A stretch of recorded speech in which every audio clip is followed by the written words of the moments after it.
Welcome back to OnSports. I'm still here with Bobby Santoro of Jersey Sporting News. Bobby, I don't have my hopes up just yet, but the Mets have really turned things around over the last couple of weeks or so. They're on an 11-4 run.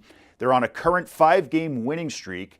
They've got the Texas Rangers coming up. The Rangers haven't been all that great this year. Do you think the Mets can stay hot against them? They absolutely can. Now they've been fun to watch these past few games, and like you said, the 11-4 that came after they had a team meeting, and I know Francisco Lindor was one of the main players who called that meeting.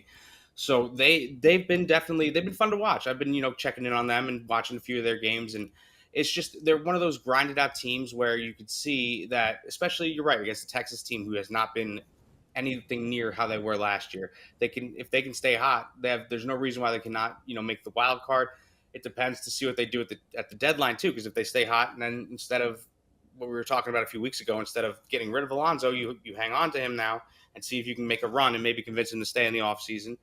So we'll see. I mean, there have been so many key contributors now, and there've been people who you expect, but people who you don't expect either. It's been a fun team to watch these past few days.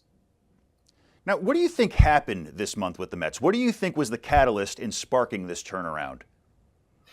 I mean, honestly, I think it got to the point where the lineup's been shifted around. Obviously, they've had people. I know Conforto was batting in the 2 hole for a little bit for the first time in the past series.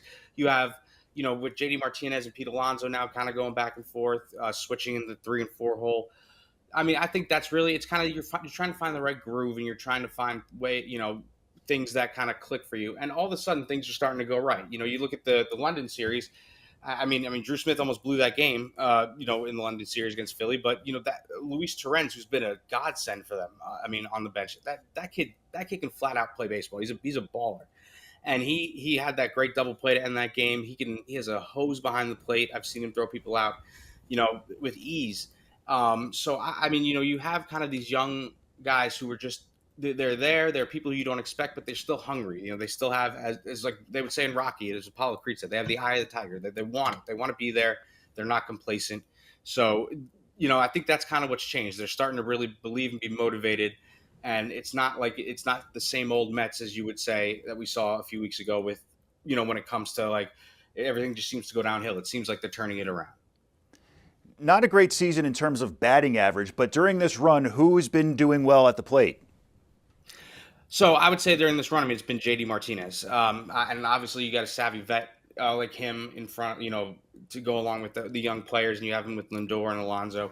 JD Martinez has been, I mean, he was struggling coming into the homestand, but he has had a big hit in almost every one of these games that they've won. He had the walk-off home run the other day. He kind of, he's had some clutch doubles, and for an older guy, he still makes contact. He doesn't strike out a lot. He's someone, to me, as a Yankee fan.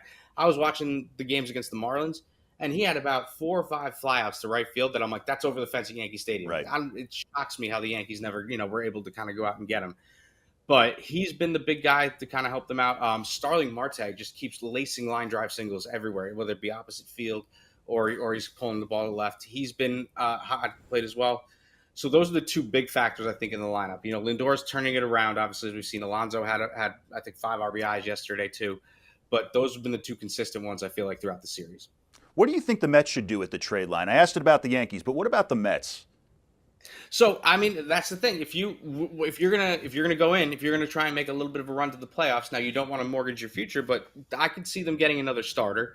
They're obviously you have. I don't know. We don't know what the deal is with Senga still. I mean, I know we still, we don't know the comeback time if he's going to even come back this year. Tyler McGill has been probably one of their better starters too. I mean, against the Marlins, they did wind up losing that game, but he had like 10 strikeouts within like 5 innings. But I mean, the starters there that you have.